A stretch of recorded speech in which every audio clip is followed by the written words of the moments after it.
the state, the media, academia, and feminism versus the family. It was my idea, this title, but it was a long time ago, and Norman asked me for an idea, and I suggested it, and when I sat, I mean, naturally as a journalist I do things at the last minute, and earlier this week I thought, I better write this thing. Then I got ill, and then I looked at this, sort of lying in bed groggily thinking, the state, the media, what's this about? What did I mean? What was I going to say? I'm going to have to cobble something together.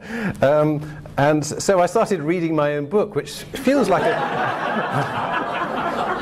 it feels almost perverted to read your own book, you know, it's sort of a bit sort of looking back in. But anyway, it all became clear. Don't worry, I've got it all together now. And one of the really good stories in the book, I discovered, was about a guy called Jay Belsky. Now, I fear that, you know, as a lot of you are experts, you all know about Jay Belsky, but in case, I'm hoping that most of you don't, he was an American guy who specialized in childcare, and he was a brilliant student going back to the 70s, and he was so clever that he worked under one of the most eminent academics in America at the time, called Uri, I'm going to have trouble with this, Bronfenner or something of that sort. Uri Bronfenbrenner, no wonder I had trouble, on the effects of daycare on children. And they wrote a report. He was obviously in a supporting role because he was junior, but they produced this report, and it concluded that there was very little, if any, scientific evidence that daycare for children did any child any harm. And this was very well received. And for the next 8 years, Jay Belsky went on producing reports saying a similar thing, and rose in the profession. And then he produced a report in which he did a study of the effect of high quality care in daycare, high quality ones, where the caregivers were attentive, stimulating, and affectionate. And he said through this, the development of the child could actually be enhanced and be better. He got roundly applauded for this, and soon after won a prize from the American Psychological Association. So his career was going really well. Then a few years later, in 1986, he was preparing another talk about daycare. And being a diligent academic, unlike all of them, he sifted through the latest evidence. He realized that he couldn't quite go on saying what he'd been saying before. And so this was an annual convention of pediatricians. It wasn't in a prominent public place at all.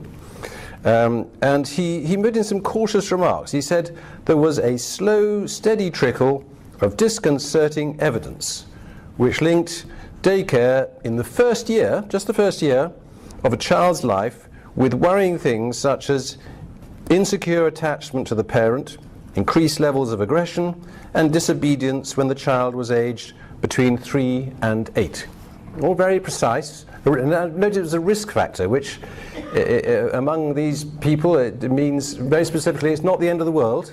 Doesn't mean it's disastrous. It means there may be other factors which mitigate against it and nullify it, override it. So it's just a risk factor. And he gave his talk at this pediatricians convention, and it was published in an obscure newsletter, and that was that. Or so he thought. Suddenly, all hell broke loose. There were articles across the Washington Post, the Wall Street Journal, Time, attacking him really aggressively. He was described, accused of being against daycare, against women, having the chance to work outside the home, and even, as he thought, of being more or less a misogynist. This was because he'd done a scientific paper. He was absolutely astonished that his cautious remarks should lead to such a hostile, overwhelming response. And he came to think that he had violated what he called the 11th commandment of the academic field of child development. The 11th commandment reads, thou shalt not speak ill of daycare. And in this story we see both media and the academic world, both of them, media and academia, reacting with enormous hostility to the suggestion that care of children by people who are strangers, actually, many of them, and may change from time to time, is not quite as good as care by their own parents, in their first year. This gets enormous hostility.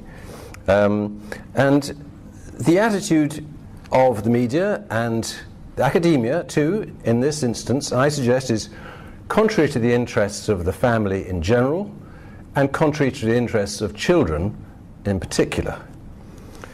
The attitude of instant hostility is like somebody sticking their fingers in their ear and saying la la la la la, but actually it's worse than that because it's so aggressive. He's pilloried for this view. Now I'd like to move on to a personal story.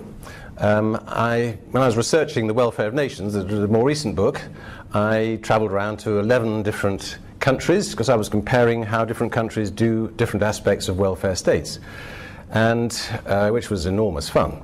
And one of the countries I went to was Sweden, and I had conversations in Sweden. And one of the things I was intrigued by was the fact that they have the second highest rate of births outside marriage in the OECD, or at least they did in the year in question. Second highest to Iceland, in case you're interested. And I interviewed people there and asked them, why is this? Are you not worried that that unmarried parenting might not be good for the children? Does that not bother you? And I got a sort of baffled look, as if I'd asked a question that had never been asked before, that it just didn't refer. So I pushed further, and I said, is there not research published in Sweden which examines the question of whether or not children are damaged by this? And again, a look of bafflement. In England, in America, Australia, and other countries, this has been an issue that's been discussed and analysed. It's not always as much as we might like, but it has been there. But in Sweden, it was almost as if they didn't know about it. And I was, again, sort of doubly puzzled. Why is this not discussed? Why is this subject just not on the agenda? And I sort of kept on asking people to try and understand what was going on in their society. And it's very difficult to understand a foreign society. I mean, one never really does, I don't think. But finally I got an answer which I suspect is the answer. I was talking to an academic there called Andreas Berg, and he made a remark which really struck me. He said to me, we're talking about divorce, we moved on to divorce, and he said, in Sweden, divorce is, quote, viewed positively. I thought, what? It's viewed positively? How is that? How can it possibly be viewed positively? And he explained. There's a perfectly logical explanation. The explanation is, it demonstrates, when a woman divorces, that she's able to live independently of the man. It is therefore a triumph. It is a good thing. It shows that a woman can be independent. As I delved further into this subject, I found a Swedish book, because I thought, can this be true? And I investigated further. And I came across, in my researches, a book called Happy Happy. Guess what Happy Happy is about? Divorce. It's about divorce. And it's I can't read it obviously, but I understand it's a celebration of divorce. And I'm confirmed in believing this is true, is what it says, because on the cover there is a very bizarre cover of literally physical drawings of hearts, which are not really attractive. I mean, it's not sort of a symbolic heart, it is a sort of heart with vowels and things. Anyway, it's a heart, or a series of hearts, which have had wings buttoned onto them, rather photoshopped extraordinarily badly, and they are flying up into the air like doves, sort of this celebration, divorce, yay! that is indeed a view of divorce in Sweden, it seems. But I came to believe that what underlies this attitude to divorce, and indeed other things I came across, little bits and pieces that you came to realize as you stay in a place, that feminism in Sweden has taken such a strong grip that absolutely anything that might get in the way of the freedom and independence of women is regarded as unconscionable, not to be contemplated at all. It is immediately out of the question, not even worth talking about, because that cannot be considered. And I mean, I came to think that actually each country tends to have a driving thought, or I mean, it's not always possible to identify because I don't know them well enough, but often countries have a thought at the back that influences everything they do. And I came to think that was the thought in the case of Sweden. And that means that they mustn't even consider the possibility that divorce may hurt children. And it means they mustn't consider whether daycare, early daycare, can harm children too. I'm sure I don't need to tell this audience that there's a wealth of evidence that divorce does tend to damage children, and that lone parenting tends to damage children, and there is evidence, as Jay Belsky discovered, that daycare too early can also damage children. But in Sweden, it's gone such an extreme, this is not even considered. And I believe in this sense, feminism, or extreme feminism, if you to put it, give a particular gloss to it or distinction to it, has gone so far that it's acting against the interests of the family in general and children in particular. So now we have instances of the media, academia, and feminism acting contrary to the interests of children. Now, let's come home to Britain and a little bit of history. After the Second World War, Britain's national debt was enormous, because of the cost of the war, obviously. And yet, in 1950, a typical working man, average working man on an average income, and his wife with 2 children, and the wife, in this case, is not working, they paid no income tax at all. I think to the modern mind that is astonishing, that people on average incomes with 2 children and a wife paid 0 income tax, 0, at a time when national debt was gigantic. How did this work? It's quite simple. There were 2 particular allowances. Sums which could be earned by somebody without being taxed on them at all. The first of these was the married couple's allowance. This was really big. We're not talking about nominal gestures here. This was £180, which was almost half average earnings. So it was a really big allowance. The second was the children's allowance, which was £60 per child. So if you have 2 children, that's £120. Put those together with the initial personal allowance, and that covers completely the average earnings, no taxation at all. Some people might say this was a subsidy. I totally reject that idea, that word, subsidy. I think it is not a subsidy, it is a recognition that the wife and 2 children are people. People who deserve an allowance like anybody else. And the fact that somebody else earns income on their behalf should make no difference to their entitlement to that allowance. But the result of this was that the traditional family was not subsidized, but it was not penalized. But over the following decades, as you know, the situation completely changed. By 1976, families with 2 children, on average earnings, were liable to income tax even if they made only half average incomes. Half. So that's what people define now as being in poverty. So people in poverty came to be taxed, and indeed they have been for much of the time since 1976. And Frank Field was one of the people who remarked at the time, or not, actually soon after that time, because he provided some of these statistics, he remarked, this is not what the welfare state was created for. Not to tax people who are poor. And as you know, since 1950, the married couples allowance has gone, children's tax allowance has gone. So this is an example of the state versus the family, but it's gone further than that. Because then, while the family was being hit, the lone parenting the position there was going in the opposite direction. According to Beveridge, if you read Beveridge's report, there is no mention of any special subsidy for lone parents whatsoever. I can't find it. Here's a very simple system. You make flat rate contributions and you get flat rate benefits as long as you paid in enough contributions for a long enough time. So it was quite a tough system, and you got the benefits if you were unemployed or incapacitated, and at the same level, incidentally.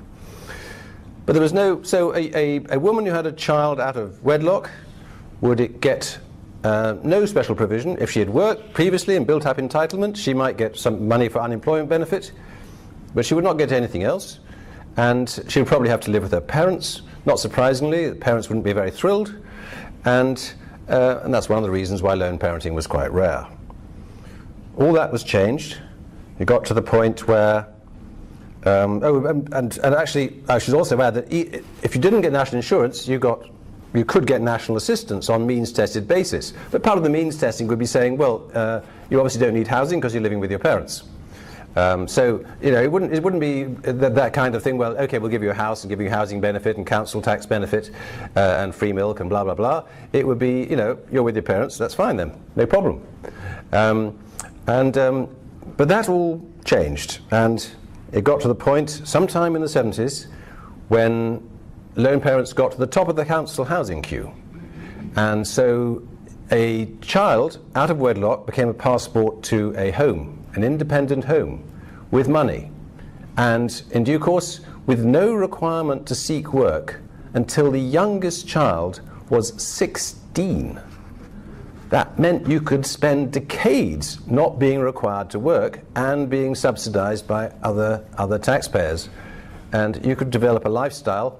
And actually, I don't want to, this is in a way another subject, but the American research indicates that many lone parents, in fact most lone parents, have another source of income that is either not declared or may possibly be even illegal. But that's even without that, the effect is the same. So the state has, as a result of this huge change, there was lone parenting changed from being extremely unattractive to having some of its unattractions, because it has natural unattractions, being reduced. I won't say they're removed, because they weren't. It's still not an easy option, but it's for a teenager it could be quite tempting to fall into that way of thinking. And the result was an extraordinary boom in lone parenting in Britain, which made us after Ireland, the lone parenting capital of Europe. Not the world, in fact, because America takes that prize. So, while the traditional family had its circumstances undermined by the state, the unmarried family found its circumstances dramatically improved. I don't need to tell this audience again that it's dramatically to the disadvantage of millions of children whose lives have been made more difficult, more unhappy, more likely to turn to delinquency and crime, perhaps ending up in prison, than it otherwise would have been the case. It has been a disaster for children. Children's lives have been damaged in ways I could describe, but I would regard this development as a crime against children. And this is what the state has done to the family, or one of the things it's done to the family. I should add, in fairness, and somewhat in parenthesis, because this is relatively recent, that first under Labour and then under the Conservatives, the age at which lone parents are required to seek work has been reduced. It's largely under the influence of Lord Freud. It's gone down from 16 and is going to become 3. And this has resulted in a huge rise in the participation rate of lone parents. And who knows, may result in due course in a reduction in lone parenting. But it's like turning a tank around. It's a very slow process. I should also declare an interest. I used to work with Lord Freud, funny enough. We both were at the Financial Times in the 1970s, and when I looked at him then, I would never have imagined that both of us would end up in the welfare business. The difference is, especially he was a rather cavalier character at the time, he really was unexpected, but the difference between him and me is that whereas I've talked about it and written about it, he's actually made significant changes, which I think will be for the benefit of children in years to come. So we have the state against the family, as well as media, academia, and feminism. These are the major forces ranked against us. State, media, academia, and feminism. SMAF. It's a bit like the one in James Bond. I don't know, is it Smurf or something like that? Anyway, it's SMAF is against us. But I'd like to add into the attack on the family a subject which is not so often talked about, in fact which is not covered in my first book, The Welfare State, we're in. But when I came to the second one, I thought I cannot leave this out any longer. It is becoming so important. I've got to face up to it, even though it's actually very difficult, and no situation is the same. And in researching this subject, I found extreme contrasts around the world. I mean, really extreme contrasts, and I'm going to tell you one of them. In Spain, Italy, and Portugal, over half of women who are, over 65 and who have no partner, probably because their husband has died, but not always, over half of these women live with their children. Half of them. It's a remarkable figure in the modern world. Going down, of course, but still, that's the figure, the latest figure available I have. Compare that, over 50%, with the figure in Denmark. The figure is 3%. It just, ça n'existe pas. It's over. It doesn't happen. Children do not live with their elderly parents at all, or 3%. And you might be tempted to think, oh, well, that's just a matter of traditional culture. Spain, Italy, Portugal, all Mediterranean countries, or at least, I'm not sure if Portugal is a Mediterranean country, is it? Anyway, it's in the same area. So you might think it's all a matter of their culture, historic Catholicism. Actually, Catholicism doesn't work at all, because Ireland is Catholic and they have a completely different system. And actually Japan isn't Catholic, in case you haven't noticed, and they have extended families are still very, very strong in Japan.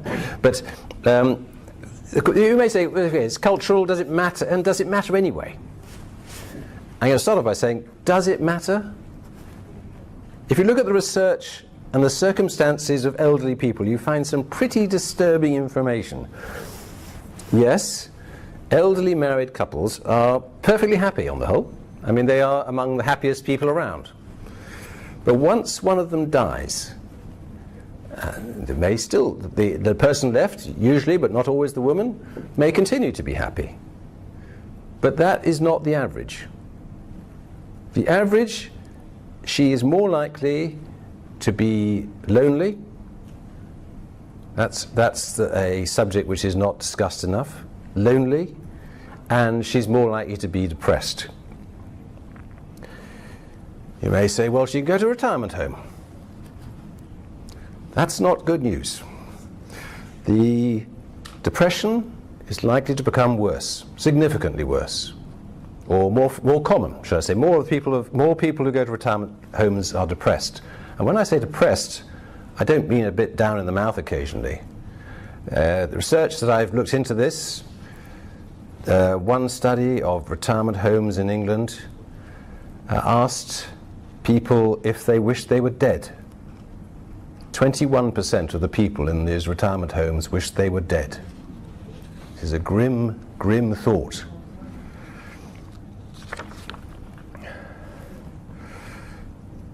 So the experience of children, of parents, older people, who live with or at least near their children is significantly better in terms of happiness. So it's also not a matter of different cultures, as I say. If you go back in history, I think you will find, and of course it's a big subject to research, and I'd love somebody else to do it. I suspect if you go back in history, every single culture thought it was part of the way things should work that children should look after their frail elderly parents, especially when they were widowed. If you look back in our own literature, look back in Austen and Dickens, you find it is taken for granted. One of the reasons why Emma, in Jane Austen's book, the key point of the story is when Knightley finally proposes to Emma. It all seems to be sensible at last. The happy ending which you'll be expecting from Austen will come through. And she says no. Why does she say no? Because she cannot leave her father. Be totally wrong. And he immediately respects and accepts this answer. They do find a way around it, so Austen can have the happy ending after all, but that is her reaction. And in Dickens too, I quote in the book a number of instances in Dickens where people are looking after their father or refusing to marry until their father has died. It is commonplace. And also in places which we don't think of as Mediterranean countries, in Sweden, Belgium and Germany, it used to be a matter of law that children should look after their elderly parents. It was so much part of their society, it was written into law. And in one study I found in Sweden in the 19th century, it was found that at least half of people aged over 65 were living with or close by their children. And here in Britain, you may think, oh well, Britain, surely we haven't a history of this mutual support here of families, have we? Yes, we have. And not only among people of Jane Austen's class either. Michael Young, who wrote the 1945 Labour Party manifesto, went on to do a study of the East End in Bethnal Green. And he worked there for 3 years, getting to know it well and doing a lot of interviews with 1,000 people there in that area. And he found an extraordinary web of extended families. He was astonished. He changed the whole purpose of the study he was doing. He'd gone to find out how awful things were and ended up discovering that actually there were these extraordinary family networks, and actually these people led richer, better lives than many of the rich people who were telling them they ought to get out of their slums. It was a complete revelation to him. They would meet each other. He counted the number of times they would meet members of their extended family each week. How many times they would meet in the street. I mean, this was a serious study of on the ground. And it was he was a revelation to him, and indeed reading it was a revelation to me. Some families would meet together for sing-songs on a Saturday night, and they would. Key point here is they would help each other with babysitting, care for the elderly, buying things for each other. They were nearby. 75% of the married women lived near their parents. 75%. I mean, this was a real community. People use the word community more, the less it exists. It really exists in Bethnal Green.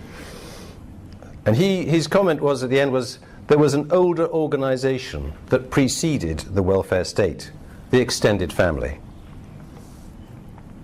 But around the world, and certainly here in Britain, the role of the extended family and care for elderly parents by adult children has reduced from what it used to be. And it's hard to disentangle what the role of the state, because I mean, we're coming back to the state here, what the role has been. And it's, the history in England, my latest book is international, so I didn't make a particular study of England, but the role of the state is clear to me because of Netherlands. The Netherlands is an extreme case. Netherlands, in its social insurance, excuse me, in its social insurance, includes residential care. And so it is And so something like 10% of people over 65 are in residential care, and that would include some who are perfectly capable and healthy. And it seems to me that, therefore, for Dutch people, and I did talk to one or two people there about that, it does seem to me it's likely to feel normal, natural, right, approved by the state, paid for, that they should go to residential care. Indeed, it would almost be perverse of them to hope to live with their children, and it would be remarkable for their children to feel under any obligation to care for them. And I suspect in Britain there's been an element of the same thing. People, especially lower half of income, they know that as long as the parents do not accumulate too many financial assets and perhaps give them away in good time, and run through them pretty quickly, then they will be able to have residential care without other people paying for it. So the state will pay for it. And when there is, as there are, waiting lists to get into such homes, to get such places, and the conditions are tightened and tightened because there just isn't enough money, then they complain, gosh, it's outrageous the way the state is failing my parents. Because they think of it as something the state does. They don't think, oh, maybe I should be doing something here. Maybe I've got a responsibility. It's been taken away from him. So I suggest that the state has undermined the role of the family in care for the elderly as well. In fact, the state has undermined family life at both ends, for children and for the elderly. It's also reduced the richness of life, I think, for people in between. Because we know that lone mothers would be happier if they were married, on average. We know that the men would be happier if they were married rather than having no responsibilities and being less contact with their own children. So by extension, the state has undermined the extended family. This is more nebulous. Because you need a couple of parents and the parents' parents, and then you develop a network of extended family. And I know from personal experience that an extended family is a remarkable thing. I don't have it so much now, but when I did enjoy the presence of an extended family, I found it gave one a sense of position, a sense of contact, a sense of identity, which you don't otherwise, in a more isolated world, you don't quite have. Friends are fine, but an extended family is more than friends. People of different generations, people you can feel you can call on in times of need. In a way, you might be a bit nervous of calling on even some good friends. Especially men are bad at calling on friends. The attack on the family is in all these areas. The variations, though, and the diminution of the role of the family varies from one country to another, but almost everywhere the trend is the same. The trend is the attack of SMAF and the continued decline of the importance and respect given for the family. There's a phrase for this which you may well be familiar with. Some of you certainly will be familiar with. It's defamilization. It's a phrase I came across in Italy because there they were particularly worried about the trend of defamilization. And as the family is undermined, the state gains. The state gains in power, and it also gains in belief in itself, in its authority, its right, its duty to interfere more and more in family life. So we get to the point where, I know you're familiar with, where Scotland has decided that children should have a named person who's responsible for them. Parents, after all, are not to be trusted, whereas we are supposed to believe that the state is to be trusted, a belief which is not borne out by experience of the state's performance either in looking after children or in education. There will always be some bad parents, but no parent is as reliably bad, as self-righteous and damaging to children as the state. Okay, coming to an end, where does the attack of SMAF come from? Why does it exist? It's not easy to say, and this is sheer speculation. I think there are two places it comes from. One of these is democracy. We all love democracy. I love democracy. Democracy is a good thing. But I liken it to a drunk husband with whom a wife has to put up. Yes, she still loves him. But yes, she has a right to name his faults. And I love democracy, but it's got its faults which could and should be named. It was created, after all, in the 17th century. Our system of democracy, incidentally, I think is a bad form of democracy. Democracy takes different forms, and I think our form is created in the 17th century is not ideal, and that we could improve that, and I have a chapter on it. But one thing that's wrong with our representative democracy is that people tend to get elected by promising to give people things. And of course, in reality, they're not going to give you anything. There's three possibilities. One is they'll tax other people to pay for you to have inferior services. The second is they will tax you and use the money to give you an inferior service. Or, third possibility is they'll tax you a lot and give an inferior service both to you and to other people. And along the way, civil servants will keep a lot of your money for themselves, be very inefficient. But worst of all, they will obtain power over you.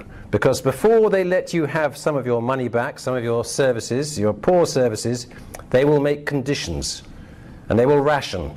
And they will issue requirements which you will have to follow. But the origin of this rise in takeover power is the democratic system. It's almost designed by its nature of a representative democracy to have people promise you things and not to tell you the cost. That is it's inbuilt into the nature of our democracy. The second fundamental origin of the attack on the family is, I think, the rise of the position of women in society. And again, like democracy, let me quickly say, I'm in favour of the rise of the position of women in society. It's a good thing, it's fair and right. But it's been a bit like a revolution, the revolutions of the past, like the French or the Russian Revolution. These things tend to go too far. People, I'm even more revolutionary than you are. I'm more than you are. I'm going further. And in some places, and I think it's taken place in Sweden, it has been taken over by extremists with a kind of hysteria, which is determined and almost vengeful and angry in its attack on anything that gets in its way. In Sweden, anything that got in the way of the independence of women was regarded as unconscionable and automatically rejected. Now, I think this is wrong. I would like to suggest there is one circumstance in which women and men both should accept some loss of their freedom of action when they have children. I think both women and men should not have children unless they're both willing to accept such a loss of independence. Both of them should not have children unless they're willing to give them a good upbringing, and that means they should stay together if at all possible. It also means they, or one of them, should look after the children personally for most of the time for at least the first 2 years. And if they can continue to have a lot of contact thereafter, that is all to the good. You might wonder how we can fight back against SMAF. But I don't want to use too much time on that. I can ask, if you want to ask a question, by all means do so. But I will say this. We have a duty to fight back. We have a duty to unborn children who would be happier and more successful in life if they were brought up by two married parents. We have a duty to fight for a society which would be happier and more civil if more children were brought up in this way. We have a duty to older, frail people who would be much happier if they could live near, if not with, their children. This Family Education Trust is an admirable organisation. You are in the right.